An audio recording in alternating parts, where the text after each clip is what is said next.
ইয়া ওয়াইলাতা লাইতানি লাম আত্তাখিদ ফুলানান খলিল। যদি ওই বন্ধুরে যদি বন্ধু না বানাইতাম, কাল হাসরের ময়দানে, কিয়ামতের ময়দানে সবচাইতে বড় আফসোস ওই ব্যক্তিরা করবে, ওই ব্যক্তিরা করবে যে ব্যক্তিরা দুনিয়ার মধ্যে অসৎ বন্ধু বানিয়েছিল, যে ব্যক্তিরা দুনিয়ার মধ্যে জাহান্নামী শয়তান ইবলিস মার্কা বন্ধু যারা দুনিয়াতে বানিয়েছিল, তারা বলবে যদি ওই ব্যক্তির যদি বন্ধু না বানাইতাম, যদি ওই ব্যক্তির যদি বন্ধু না বানাইতাম, আজকে আমি জান্নাতি হইতে পারতাম।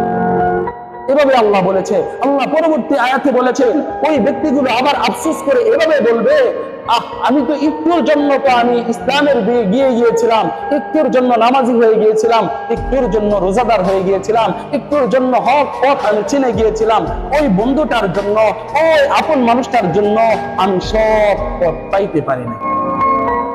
আল্লাহ পাক রব্বুল আলামিন এই কথা অগ্রিম বলছে, অগ্রিম বলছে। আল্লাহ বলছে, বান্দারা শোনো, তোমরা তোমাদের ওই অসৎ বন্ধুর জন্য তোমরা হাসরের ময়দানে সব চাইতে বড় আফসোস করবা।